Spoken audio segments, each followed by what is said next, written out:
안녕하세요. 저는 경기도권에 살고 있는 40대 주부입니다. 여러분들이 인생에서 겪은 가장 황당한 일은 어떤 것일까요? 믿었던 사람들에게 배신을 당하고 분노에 심장이 덜덜 떨려보신 적이 있으셨나요? 저는 정말 두 번 다시는 겪고 싶지 않은 떨림인 것 같습니다. 사람이 너무 화가 나면 심장이 조여오면서 머릿속이 하얗게 변해 무슨 말을 꺼내야 할지 모를 지경이 되더라고요. 정말 여태까지 이뤄냈던 모든 것들을 다 뒤집어 엎어버리고 싶고 왜 그 긴 시간 동안 한 사람을 위해서 노력을 하고 살았는지 저는 뭘 지키고 싶었던 건지 몇 번이나 고민을 하게 되더라고요. 하지만 그 아픔도 시간이 지나면 다 잊히는가 봅니다. 제가 이렇게 그때의 일을 기억하며 사연을 쓰게 되었으니 말이죠. 거두절미하고 제 이야기를 들려드릴게요. 저는 20대에 대학을 졸업하고 나서 바로 취직을 해 한 회사에 10년을 몸담고 있다가 결혼을 하면서 회사를 그만두고 육아에 전념을 하게 되었어요. 사실 회사를 그만둘 때 너무나도 속상하고 우울했지만 남편과 시댁에서 강력하게 우기기를 한 탓에 어쩔 수 없이 그만두게 되었습니다. 회사 생활 10년을 하면서 정말 별꼴을 다 보고 이를 악물고 버텼는데 원하던 자리까지 올라가지 못하고 그만두게 된 것은 저에게도 참 슬픈 일이었네요.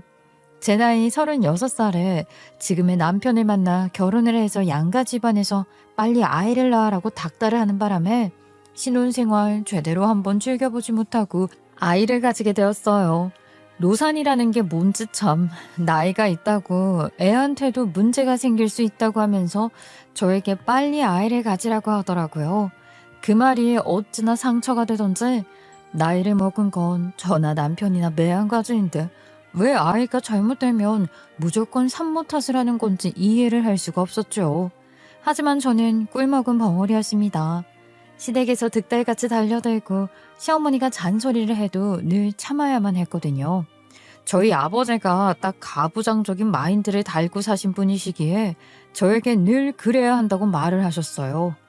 여자는 말이야, 무조건 시댁에 헌신하고 살아야 하는 법이야. 네 엄마를 봐라. 네 엄마가 얼마나 너네 할머니한테 잘했어. 평생 병시중 들고 옆에 가까이 살면서 모시고. 그래서 우리가 이렇게 조상님 덕을 받고 부족하지 않게 살 수 있게 된 거야. 내가 네 엄마한테 꼬박꼬박 아직까지도 생활비를 건네줄 수 있는 게 이게 전부 다 조상님께 잘해서 그런 거라고. 그러니까 너도 시집까지 갔으니 항상 시댁을 섬기고 시댁에 책 잡힐 일 만들지 말고 노력하며 살아야 하는 거야. 네가 잘하면 잘할수록 윤서방도 잘 되는 법이라고. 제 사고방식으로는 이해가 안 가는 말이었지만 제가 신혼 초에 임신으로 받은 스트레스 때문에 친정에 와서 시댁의 흉이라도 보면 아버지께서는 항상 혀를 끌끌 차며 저에게 노력하고 살아야 한다. 시댁 말이라면 껌뻑 죽어야 한다 하며 저를 꾸짖으셨죠. 사위인 제 남편이 친정집에 오기라도 하면 무슨 대통령 모시듯이 모셔야 한다고 저희 친정엄마를 달달 볶으셨고요. 저희 친정엄마 정말 무일푼으로 시집와서 아버지에게 평생을 생활비 받으며 생활하신 분이시거든요. 당연히 저희 친할머니 또한 친정엄마를 늘 돈 없는 년이라고 무시를 하셨었고요.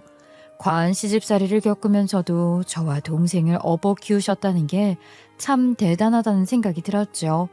저는 친정엄마처럼 살고 싶지 않았어요. 저를 존중해주고 사랑해주고 부부관계를 평등하다고 생각해줄 수 있는 사람과 결혼을 하고 싶었었죠. 그리고 마침내 36살에 그런 남자와 결혼을 하게 되었습니다. 물론 시댁이 극성맞다는 걸 결혼하고 깨닫긴 했지만 남편은 언제나 저를 본인과 동일한 선상에 놓여있는 가족이라 생각하고 보듬어 주었기 때문에 참아낼 수가 있었어요. 남편은 저에게 최고의 남자였고 아이가 태어난 이후에는 최고의 아빠였죠. 주말에는 꼭 아이랑 나가서 놀아주었고 시어머니께서 저에게 스트레스를 줄 때에도 늘 제 편을 들어주며 시어머니를 나무라곤 했었으니까요. 시댁과의 일은 몇 가지 생각이 나는 것이 있는데 시어머니께서 저희 친정아버지를 등에 업고 저한테 얼마나 시집살이를 시켰었는지 그 이야기를 하면 정말 밤을 꼴딱 새울 수도 있을 것 같아요. 저희 친정아버지께서 매일같이 하는 말이 며느리가 되었으면 시댁에 항상 헌신하고 살아야 한다 였잖아요. 그걸 가지고 시어머니가 저에게 헌신을 당연하게 바라시게 된 거죠. 아니, 애초에 친정아버지가 한 말을 시어머니가 어떻게 알았는지 그게 궁금하시죠? 글쎄, 사돈끼리는 친하게 지내면 안 되는 거다 하는 말이 있는데 이상하게도 우리 집안은 사돈이랑 참 친하게 지냈거든요. 불편한 사이가 될 법도 한데 친정엄마는 아니었지만 친정아버지와 시어머니가 그렇게 짝짝꿍이 잘 맞아서 친하게 지내셨어요. 저희 친정아버지의 취미가 사진을 찍으러 다니시는 것이었거든요. 비싼 카메라 장비부터 시작해서 그걸로 또 친정엄마 속을 어지간히 뒤집어 놓으셨었죠. 카메라가 무슨 한두 푼 하는 건 아니잖아요. 걸핏하면 몇백만 원짜리 카메라를 사오시는데 친정집 형편이 그런 취미를 감당할 수 있는 정도였다면 괜찮았겠지만 그 정도 취미 생활을 지지해 줄 수 없는 형편이었죠. 친정아버지께서는 본인이 평생 헌신해서 가족들을 먹여 살렸는데 이 정도 취미 하나 못 가지는 거냐고 소리를 고래고래 지르시고 항상 친정아버지의 가스라이팅에 시달려 오신 친정엄마는 결국 친정아버지의 고가의 취미를 포기하게 된 것이었어요. 물론 돈이 없으면 장비를 새로 들이진 못했지만 그래도 돈이 필요할 때 그 장비만 팔아도 한시름 놓겠다 싶을 때는 있었죠. 그런데 글쎄 친정아버지께서 사진 동호회 활동을 하셨는데 거기서 작은 개인 전시회를 열었었고 그 전시회에 시댁 식구들까지 같이 구경을 하러 갔었는데 시어머니께서 사진에 홀딱 반하시게 된 겁니다. 완전 초보자이다 보니까 휴대폰 카메라로 사진을 찍는 거 말고는 다룰 수 있는 게 없는 분이셨는데 사진에 관심을 가지니 친정아버지께서 같이 동호회 활동을 하면서 차근차근 배워보는 건 어떻냐? 이렇게 이야기를 하게 된 거죠. 어머, 사진 찍는 게 어려운 게 아닌가 봐요. 그래도 이렇게 전문가처럼 찍으려면 시간이 오래 걸리겠죠? 사돈, 사진이라는 것은 감각이랍니다. 카메라 조작 방법만 알면 진심을 담은 눈으로 바라볼 때 이런 사진을 언제든지 남길 수 있지요. 예술 작품을 찍으시는 분이라 그런가. 아유, 말도 참 멋들어지게 하십니다. 안사돈께서 참으로 좋으시겠어요. 그럼 저도 혹시 배워볼 수 있을까요? 저희 동호회에 들어오시면 차근차근 알려줄 사람 많습니다. 저도 사실 카메라라고는 자동으로 찍어주는 디지털 카메라밖에 몰랐었는데 여기서 전부 다 배운 겁니다. 카메라가 워낙 비싸서 걱정이 되긴 하는데 그래도 취미용으로 구매하면 조금 저렴하게 하겠죠. 취미생활 하나 가지고 싶었는데 사진 찍으면 너무 좋을 것 같네요. 그럼 제가 동호회 회장님 한번 소개해 드리겠습니다. 그냥 두 분이서 서로 관심 분야가 맞는구나 정도로만 생각을 했는데 시어머니도 사진을 배우고 싶다는 게 진심이셨나 봐요. 동호회에 가입을 하시고 중고로 꽤 괜찮은 카메라를 구입하시더니 두 분이서 같이 동호회 활동을 하기 시작하신 거죠. 처음에는 사돈끼리 친하게 지내면 좋은 거지 했었는데 그건 아주 대단한 저희 착각이었던 것이었어요. 둘이 같은 동호회를 다니면서 제 흉을 엄청나게 보기 시작한 겁니다. 저는 꿈에도 몰랐죠. 그 사실을 먼저 알게 된 것은 우리 친정엄마였거든요. 시어머니의 갑질은 날이 갈수록 심해지고 제가 하도 스트레스를 받아서 친정엄마한테만 슬쩍 흘려놓았는데 똑같은 이야기를 친정아버지께서 하신 겁니다. 그래서 알게 된 거죠. 둘이 짝짝꿍이 맞아서 제 흉을 보고 친정아버지는 시어머니 편을 들어주면서 시집살이를 옹호했다는 사실을요. 아니 해도 안사돈이 너무하다는 생각이 들어서 말이에요. 당신이 안사돈이랑 친하게 지내니까 한마디 정도는 해줘야 되지 않아요? 안사돈? 안사돈이 왜? 너무하다는 생각이 들다니. 무슨 일 있대? 요즘 들어서 사사건건 투집을 잡고 잔소리를 한다고 하니까요. 애들 둘이 결혼을 했으면 알아서 잘 살면 되는 건데 집까지 찾아와서 집안 꼴이 이게 뭐냐, 빨래를 이렇게 하면 냄새 난다 하면서 다 아는 걸 가지고 자기가 시키는 대로 하라고 그렇게 잔소리를 한대요. 아니 집안일은 각자 알아서 하는 거지 뭘 그런 것까지 참견을 하고 그러는지. 거기다가 전화를 자주 해라, 시댁은 자주 찾아와야 한다. 애들이 얼마나 바쁜데 그런 걸 일일이 챙기겠어요. 당신이야말로 너무 허술하게 생각하는 거 아니야? 당연히 시댁에 잘해야지. 내가 누누이 말을 하잖아. 친정은 안 챙겨도 시댁은 챙겨야 하는 거라고. 빨래를 했는데 냄새가 나면 안 되니까 당연히 잔소리할 수도 있지. 시어머니가 그렇게 하나하나 알려주면 감사하다는 생각을 해야지. 아이 그걸 잔소리로 들어. 당신은 왜 안 사돈 편을 들고 그래요? 누구 아버지인지 헷갈릴 정도네. 사위를 당신이 낳은 것도 아닌데 왜 그렇게 사돈댁 편만 들고 그래요? 안 사돈이 틀린 말 하는 게 하나도 없으니까 그렇지. 이럴 때마다 내가 자식 교육을 잘못 시킨 건지 부끄럽다니까. 시어머니가 그런 말을 하면 겸손하게 감사합니다 할 줄 알아야 하는 게 미덕인 거야. 내가 한번 뭐라고 해야겠구먼. 아니 이 사람이 정말 우리 자식이 누군지를 생각해야지. 어떻게 치자식이 트집 잡혀서 시집살이를 당하고 있는데 거기서 안사돈이랑 짝짝꿍이 맞아서 그래도 된다. 겸손하게 받아들여라. 그런 말을 할 수가 있어요. 아이고 내 속이야. 내가 더 이상은 못 참겠네. 딱 보아하니 우리 딸이 시집살이를 당하고 있는 걸 알면서도 동호회인지 뭔지 가서 안사돈한테 그래도 된다. 지도 편달해달라 하면서 사람 좋은 척 했겠지. 아니 내가 뭐 언제 그렇게까지 했대. 그냥 우리 딸이 부족한 게 있으면 얼마든지 이야기하셔라 정도는 했다 이거지.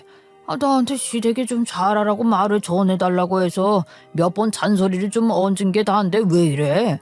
그러니까 그런 말을 왜 하냐고요. 정말 이 인간이 누구 가족인지를 모르겠네. 당신이 그러면 그럴수록 안사돈이 기고만장해서 우리 딸한테 별거 아닌 걸로 난리친다는 걸 몰라서 그래요? 제발 정신 차리라고요. 다른 사람도 아니고 우리 딸이 골머리를 썩고 있다니까. 그렇게 말을 하니 친정아버지가 자리를 슬쩍 피하시더래요. 친정엄마 왕년에 상당히 불같은 사람이었지만 호랑이 같은 시어머니, 그러니까 제 친할머니를 만나서 기를 죽이고 사셨던 거거든요. 뭐 처음에 시집 올 때 받은 게 많아서 꼼짝도 못했다나? 아무튼 그 불같은 본성이 딱 터지고야 만 거죠. 씩씩거리다가 더 이상은 참기 힘들었는지 시어머니에게 전화를 딱 하신 거죠. 세상에 어느 엄마가 딸이 별것도 아닌 일로 스트레스를 받는다는데 그냥 넘어갈 수 있겠어요? 전화를 하니까 시어머니가 웬일이시냐며 천연덕스럽게 받으시더랍니다. 생전 저에게 전화 한 번을 안 주시던 안사돈께서 무슨 일로 전화를 다 하셨을까요? 혹시 애들한테 무슨 일이라도 있답니까? 있다마다요. 내 딸이 글쎄 별것도 아닌 일로 투집을 잡는 시어머니 때문에 힘들다고 해서 내가 이렇게 전화를 드렸습니다. 아니 우리 딸이 무슨 잘못을 저질렀다고 이렇게 말도 안 되는 일로 시집살이를 시키고 그러십니까? 예? 각자 가정에서 자기 취향에 맞게 집안을 가꾸고 꾸미고 하는 거지. 뭐 그렇게 안달이 나서 우리 딸을 괴롭히시냐고요? 어머 사돈, 왜 이렇게 흥분을 하셨어? 누가 보면 제가 아주 못된 시애미인 줄 알겠어요. 그럼 아닙니까? 도대체 빨래 집안 청소를 가지고 왜 트집을 잡습니까? 그것도 집에 찾아와서요. 오죽하면 우리 딸이 초인종 벨소리만 울려도 스트레스를 받는답니다. 어머 뭘 그렇게까지 비약을 하면서 말을 하고 그러는데요. 그냥 보다가 이건 아니다 싶은 게 있으면 저도 참다 말하는 거라고요. 사돈 너무 며느리 말만 믿어주시는 거 아닙니까? 그럼 내가 내 딸의 말을 듣지 누구 말을 들어요? 그리고 도대체 우리 남편이랑 뭐 그리 짝짝꿍이 잘 맞아서 우리 딸 흉을 같이 봅니까? 남의 집 남자한테 이래라 저래라 시키냐고요. 우리 딸한테 가서 시댁에 잘해야 된다고 말 좀 해달라고 했다면서요. 내 남편이지 사돈 남편입니까? 예? 아니 바깥 사돈이랑 친해지기도 했고 그냥 전해야 할 말 있으면 전해준다고 하길래 제가 슬쩍 흘린 것뿐인데요. 내가 기가 막혀서 원. 이렇게 꼬랑지 팍 내릴 거면서 왜 그런 짓을 뒤에서 벌리고 그래요. 한 번만 더 우리 애한테 애 아빠 등 뒤에 숨어서 시집살이 시키려고 하고 잔소리 좀 얹고 그러면 내가 가만히 안 있겠어요? 알겠어요? 참 가만히 안 있으면 어쩌시려고요? 바깥 사돈이 나서서 이야기해주겠다. 언제든지 말을 해라. 저한테 이야기를 하니까 저도 그렇게 말을 한 거죠. 그리고 애초에 시집살이를 시키려고 한 것도 아니었거든요. 며느라가가 하는 짓이 마음에 안 드는데 어떻게 합니까?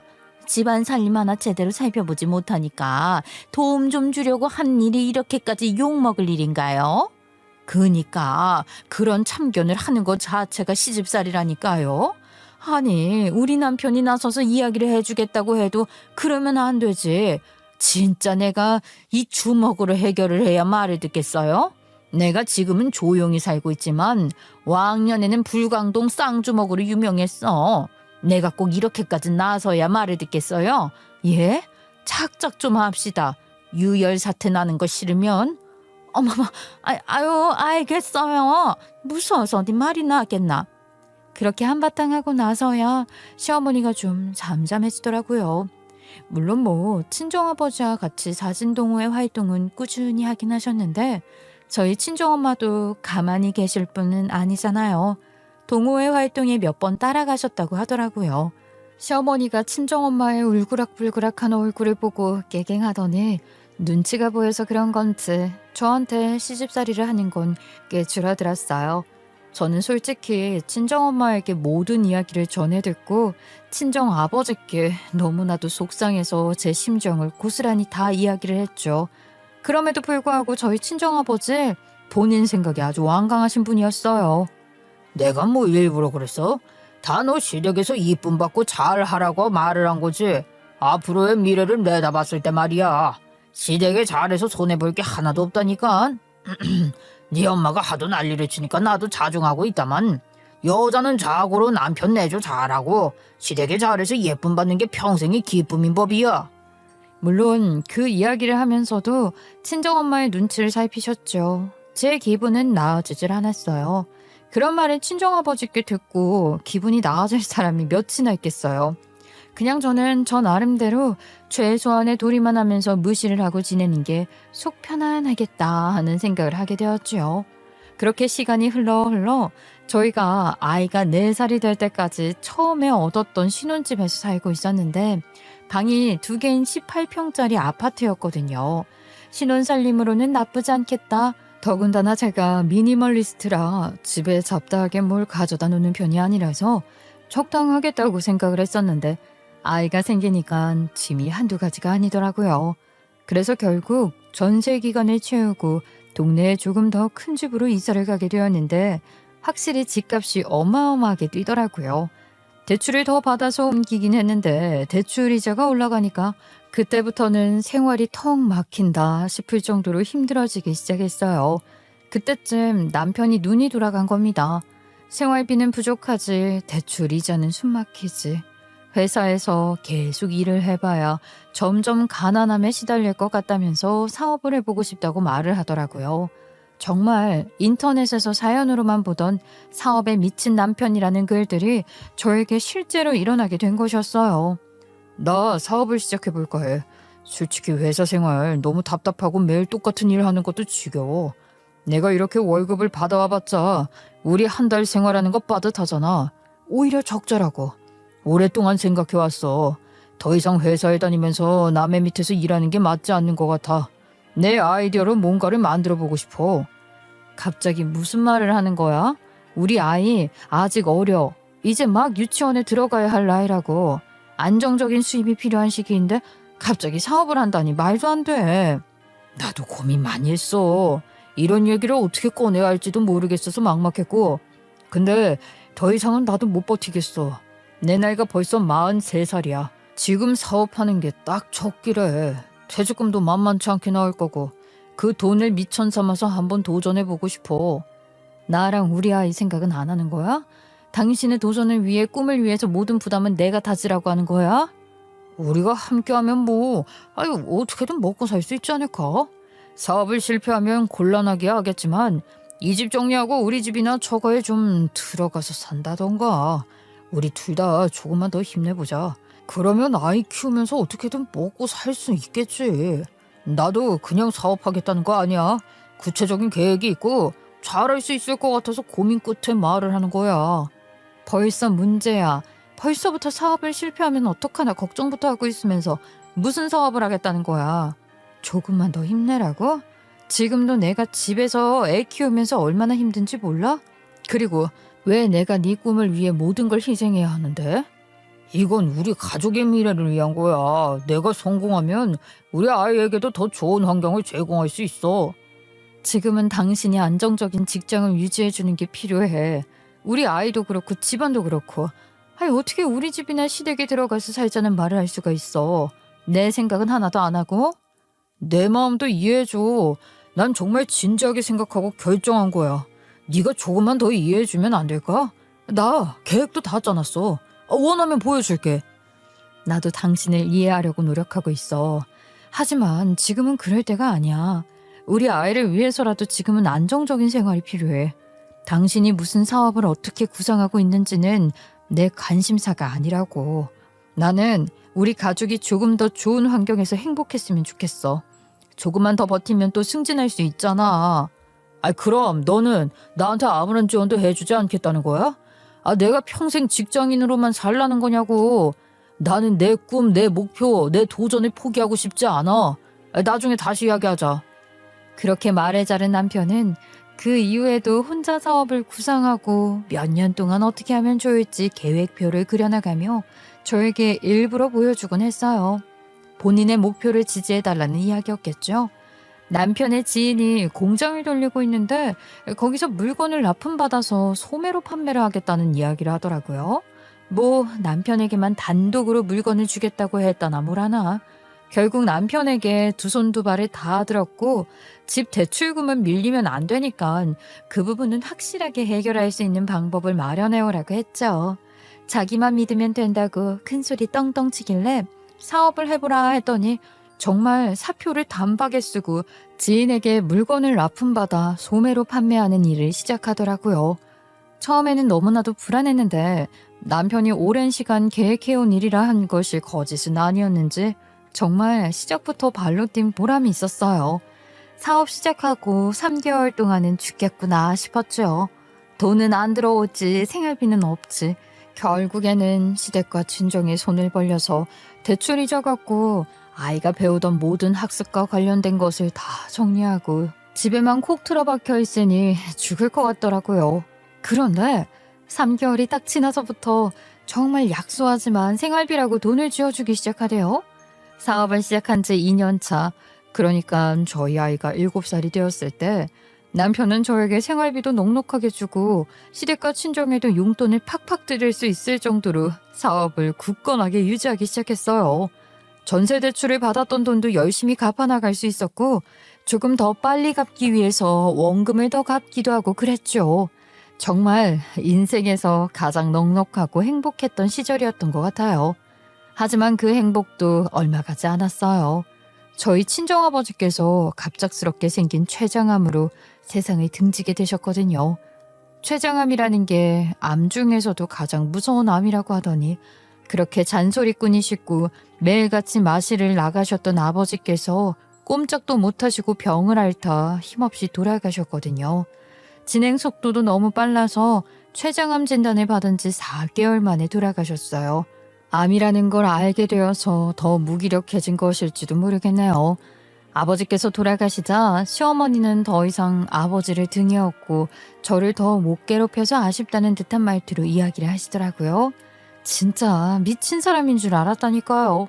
아니 장례식장에 와서 이런 말을 하는 게 사람 같지 않더라고요. 그래도 바깥 사돈이 있어서 내 편을 틀어주는 사람이 있어서 좋았는데 말이다. 내가 이제는 누구를 통해서 너한테 잔소리를 하겠니?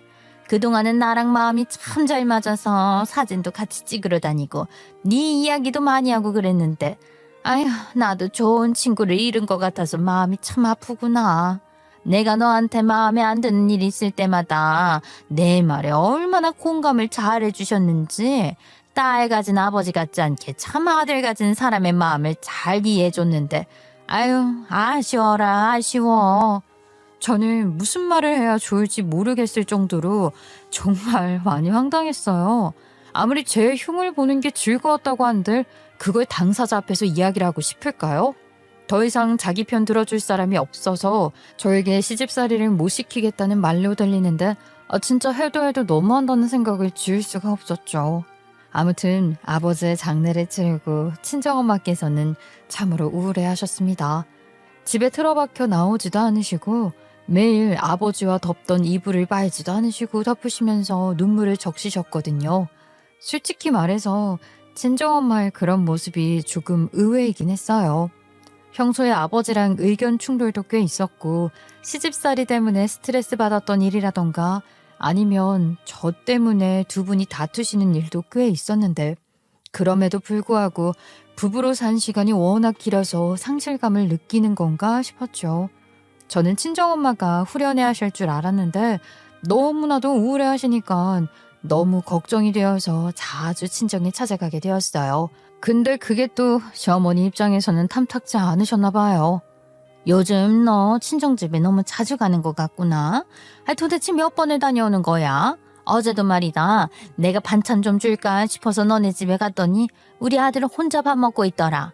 아니 사업하느라 바빠 죽겠는 남편은 혼자 두고 뭐 하는 거니? 연락이라도 주시고 오시지.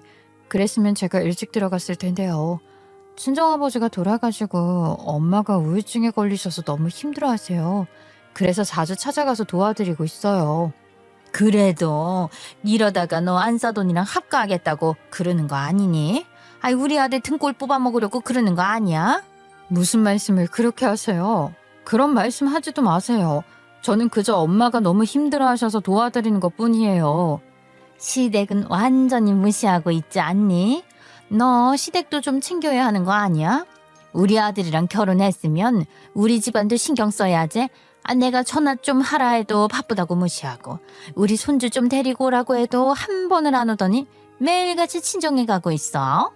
어머니, 저도 시댁 챙기려고 노력하고 있어요. 그동안 저 군소리 없이 어머님이 시키시는 일은 다 잘해왔잖아요. 하지만 지금은 친정엄마가 너무 힘들어하셔서 도와드리는 거예요. 조금만 이해해 주시면 안 될까요? 이해는 무슨 이해야. 우리 집안도 중요한데 너 지금 완전히 친정집에만 신경 쓰고 있잖아. 이렇게 계속 가면 우리 아들이 어떻게 되겠니? 어머니, 진혁이 엄마도 많이 힘들어요. 친정아버지가 돌아가시고 친정엄마가 우울증에 걸리셔서 도와드리는 거예요. 조금만 시간을 주세요. 너는 폐혈도 없이 지 마누라 편을 들고 앉았어? 우리 집안도 중요하다는 것을 알아야지. 언제까지 이렇게 계속 친정집만 챙길 거야? 우리 집안은 뭐로 보는 건지? 어머님, 정말 너무하시는 거 아니에요? 다른 사람도 아니고 제 엄마요. 저희 엄마가 우울증에 걸려 힘들어하셔서 딸이 좀 살펴보겠다는데 너무하시는 거 아니냐고요. 어머머, 넌 지금 나한테 소리를 지른 거야? 이거 봐라, 이거 봐. 아주 시댁을 우습게 할지. 내가 바깥 사돈 돌아가셨다고 잠자코 있을 줄 알았니? 우습게 아는 게 아니고요. 제가 언제 이 돈으로 친정엄마 챙긴다고 했어요? 너무 힘들어하시니까 딸이 나서서 기운 좀 차리게 해드리겠다는데 그걸로 서운하다, 시댁을 뭘로 보냐, 그렇게 말을 하는 것 자체가 이상한 거죠. 어머님이야말로 나중에 이런 일 안 생기실 것 같아요? 그때 돼서 제가 이희한테 왜 그렇게 시댁만 챙기냐, 우리 집은 안 챙기냐 하면 어머님 기가 막히지 않으시겠어요? 제가 며느리지 어디 종으로 팔려온 것도 아닌데 정말 해도 너무하시잖아요. 제가 소리를 고래고래 지르면서 말을 하니까 시어머니도 더 이상 뭐라 말을 못 하시더라고요. 괜한 트집 한번 잡으려고 했는데 제가 발악을 하니까 놀라신 눈치였어요. 남편 또한 제 눈치를 보면서 시어머니한테 그만하라고 말을 하더라고요. 진작에 좀 나서지. 꼭 이렇게 사람 피를 말리고 나서야 입을 여는 것도 꼴보기가 싫어졌어요. 결혼한 지 7년이 넘어서니까 이제는 모든 게 다 지치고 꼴보기 싫더라고요. 하지만 아무런 사정도 모르면서 괜히 어른들 사이에 끼어 눈치를 보는 저희 아들을 보면 화가 나다가도 참게 되더라고요. 그렇게 1년이 더 지난 어느 날 저희 가족은 30평짜리 전셋집에서 50평짜리 집으로 이사를 갈 수 있게 되었습니다. 집 대출 이자에서 벗어나 정말로 저희 집이 생기게 된 것이었어요. 이사 날짜를 받고 집주인에게 전세금을 돌려받기로 계약을 끝내기로 했을 때 저는 눈물이 나올 것 같았습니다. 이제는 더 이상 갚을 게 없는 상황이 되었으니까 무엇보다 행복하더라고요. 돈은 돈대로 아낄 수 있고 아이를 위해서 어찌됐든 좋은 일이다 생각했거든요. 집안의 대부분이 아이를 위한 용품이었기 때문에 50평대 아파트를 둘러보았을 때 정말 너무 행복했어요. 그런데 글쎄 그 아파트 입주 전에 청소하고 가구 배치 어떻게 할까 고민도 할 겸 이사를 갈 집을 찾아갔는데 시어머니가 따라오셨더라고요. 거기다가 그 아파트가 신축 아파트라서 하자 부분이 있나 없나 살펴봐야 했거든요. 시어머니가 혼자 보면 놓치는 게 있을 거라며 바쁜 남편 대신 본인이 가겠다고 우기신 거죠. 어머, 이 집 정말 고급지네. 우리 재혁이가 이렇게 좋은 집으로 이사 가게 해줘서 정말 고맙지 않니? 우리 아들이 얼마나 열심히 일해서 이런 집을 마련했는지 알기나 하니? 전부 다 우리 재혁이 덕분이야. 네가 잘해줘야 돼. 네, 재혁 씨가 많이 고생했죠. 저도 알아요. 그럼 고생이란 말로 다 할 수 없지. 너도 집안일 잘하고 재혁이한테 신경 많이 써야 해. 이렇게 좋은 집에 살게 해줬는데 네가 감사하는 마음을 가지고 있어야지. 네가 그동안 애 키운답시고 돈을 벌길 했니? 뭘 했니? 우리 아들이 벌어온 돈으로 행복하게만 살았지. 사업이 잘 풀려서 얼마나 다행이야. 사업을 더 키운다고 몇 개월 동안 용돈은 소식도 없는 게 좀 아쉽긴 하지만 사업이 더 커져서 해외 진출이라도 하게 되면 대박 나는 거 아니니? 그러겠죠. 저는 그 일 사업에 대해서는 잘 몰라서. 어휴, 내조를 잘해야지. 그런 거 하나 관심 없어서 어디 우리 아들한테 도움이나 되겠어? 요즘 네가 하는 걸 보면 우리 재혁이 덕분이라는 생각을 하는지 의문이 들 때가 많어. 내가 너도 노력하는 게 보여야지. 내가 이렇게 잔소리를 하는 게 다 너를 위해서, 우리 아들을 위해서 하는 말이라는 거 알지? 괜한 오해는 안 했으면 좋겠구나. 에휴, 또 안짜돈한테 가서 저르르 이러지 말고. 어머님, 이제 그만하시고 하자보수 봐야 하는데 같이 좀 봐주실 거죠? 안쪽에 있는 방부터 봐주시면 될 것 같아요. 말은 왜 들려? 내가 하는 말이 잔소리 같니? 솔직히 난 네 노력이 부족하다는 생각이 든다. 우리 아들한테 그렇게 고마워하는 모습은 잘 안 보이는 것 같아서 말이야. 아유, 이 집도 전부 재혁이 덕분에 가능한 거니까 너도 더 신경 써야겠어. 우리 아들 덕분에 이렇게 좋은 집에서 살게 됐으니 너도 그만큼 감사한 마음을 가지고 있어야 한다. 재혁이한테 잘하고 집안일도 잘 챙겨야 돼. 시어머니는 그렇게 말을 하고 하자보수는 관심도 없는 사람처럼 집안 부자재를 보면서 고급스럽다. 우리 아들 역시 최고다. 이런 집은 얼마나 할까 하면서 아들 자랑 생색내기 바쁘셨죠. 결국 저 혼자 이리저리 집을 둘러보면서 손봐야 할 곳이 있는지 없는지 체크를 하고 입주 청소 가격 알아보고 이사 준비를 본격적으로 시작했어요. 대충 짐을 다 싸고 입주하는 날을 손꼽아 기다렸죠. 큰 집으로 이사를 가게 된다는 게 참 설레는 일이더라고요. 이삿날 아침 이리저리 인부들에게 짐을 옮겨달라고 말을 하면서 이사 준비를 마치고 살던 집이 싹 비어져 있는 것을 한 번 더 확인하고 내려갔더니 용달차 앞에 시어머니가 와 계시는 거 아니겠어요? 아주 차분한 얼굴로 서 계시는데 저를 보자마자 냉소적인 웃음을 지으시며 서류를 하나 내미시더라고요. 이거 봐라. 내가 너한테 줄 수 있는 마지막 선물인 것 같구나. 이게 무슨... 아니, 어머님, 이거 이혼 서류잖아요. 갑자기 저한테 이혼 서류를 왜 주시는 건데요? 보고도 모르겠어? 이혼하라는 소리잖니. 우리 아들 사업이 술술 잘 풀려서 50평대 아파트로 이사를 가는데 늘 집에서 내조를 하는 둥 마는 둥 친정만 챙기고 있는 너를 보면서 내가 얼마나 답답했는지 모른다. 우리 아들 너 없이도 너무나도 잘 살 수 있는 놈이고 이렇게 돈 잘 버는데 새 장가 하나 못 들겠니? 나이도 아직 창창한 40대인데 당연히 가능하지.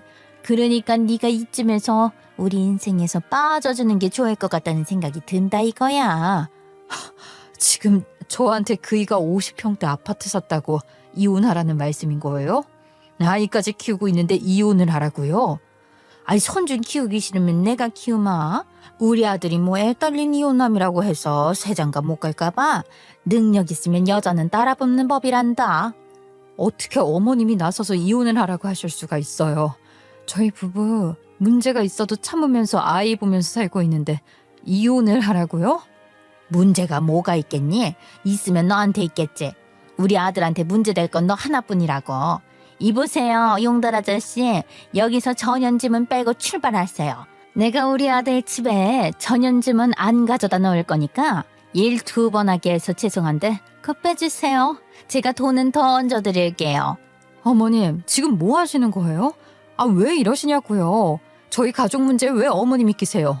이런 식으로 나오시면 저도 가만히 안 있습니다. 아이고, 가만히 안 있으면 어쩔 건데? 우리 아들 집이니까 당장 짐 빼라고. 너 같은 거 안 데리고 간다고? 네가 애 키운답시고 한 일이 뭐가 있어? 우리 아들 사업도 잘 몰라. 우리 아들이 얼마나 힘들게 일하는지도 몰라. 네가 뭘 알아? 아우 당장 짐 빼. 이혼하라고. 정말이시죠?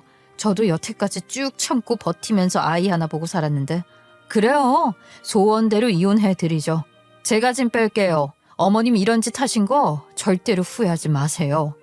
내가 후회할 일이 뭐가 있어? 나야 알천이 빠지는 기분이라 속 시원하지.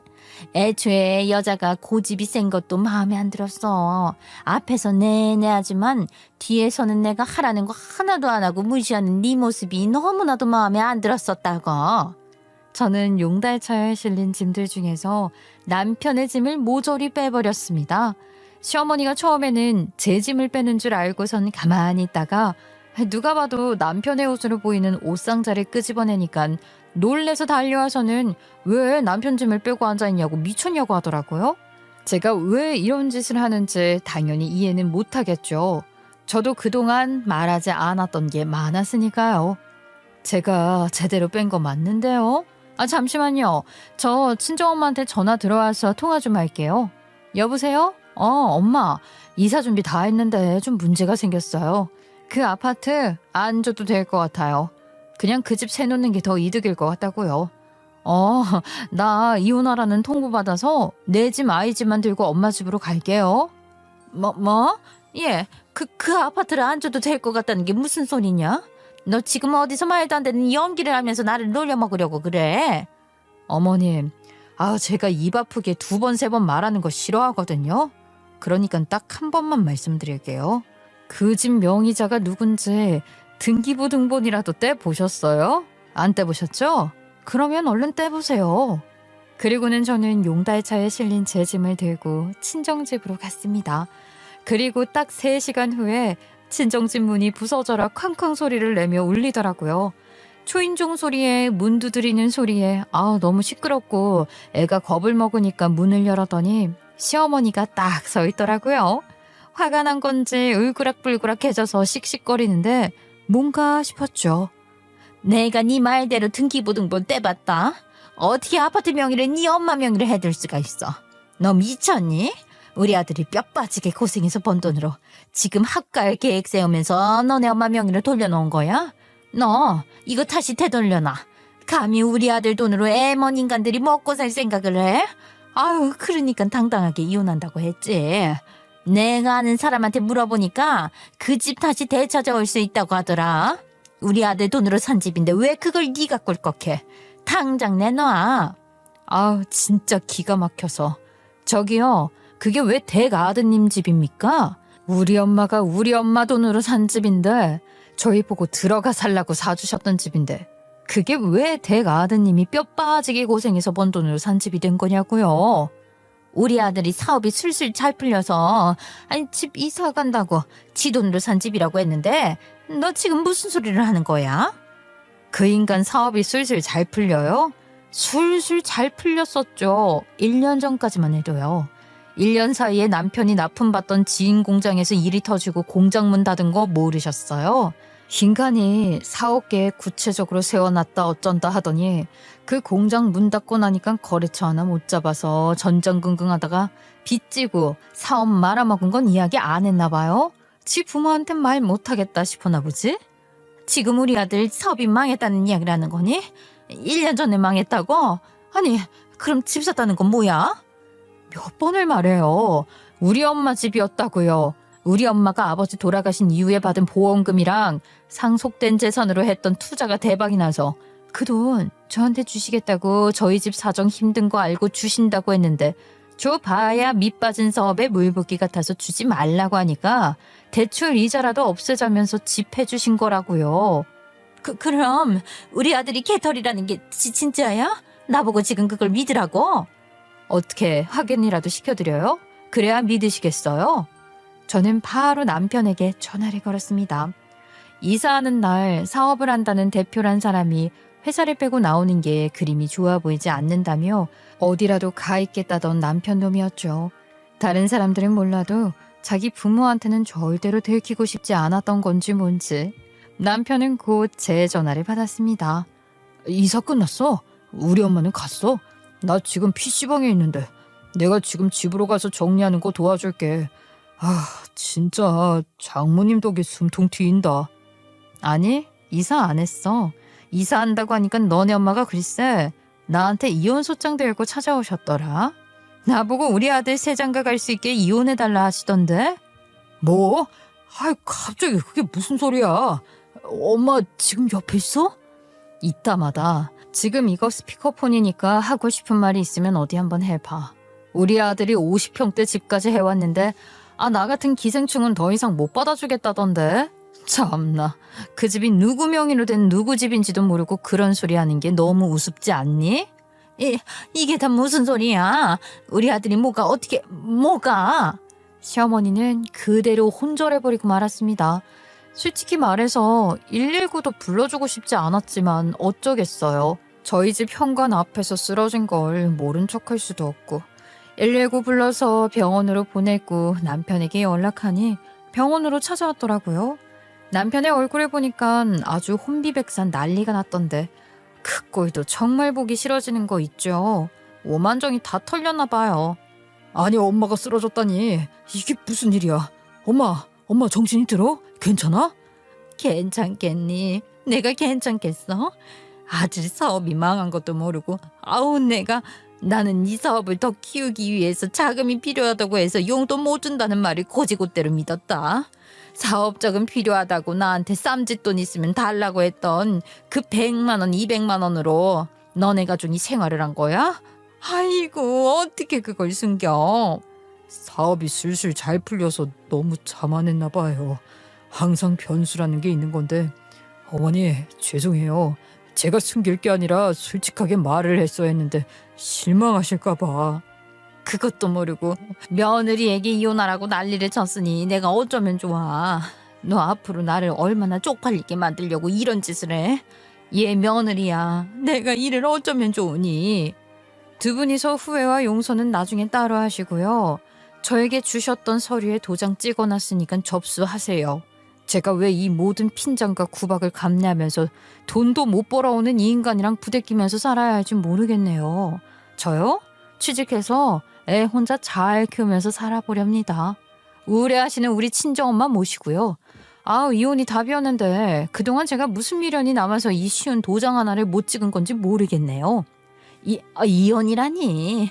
안 된다. 내가 잘못했다. 내가 허튼 소리를 했어. 입이 방정이다. 방정이야. 안 싸더니 말을 했던 것처럼 내가 자중하고 참았어야 했는데 내 입방정 때문에 우리 아들 인생까지 끝이 나게 생겼다. 내가 잘못했다. 한 번만 용서를 해다오. 제발 부탁하마. 내가 앞으로는 네 살림에 절대로 참견하지 않고 괜한 트집도 잡지 않으마. 내가 그동안 너에게 말 실수한 게 한두 가지가 아니지만 지난 과거라 생각하고 잊어주면 안 되겠니? 내가 잘못했어. 이미 너무 늦은 거 아닌가요?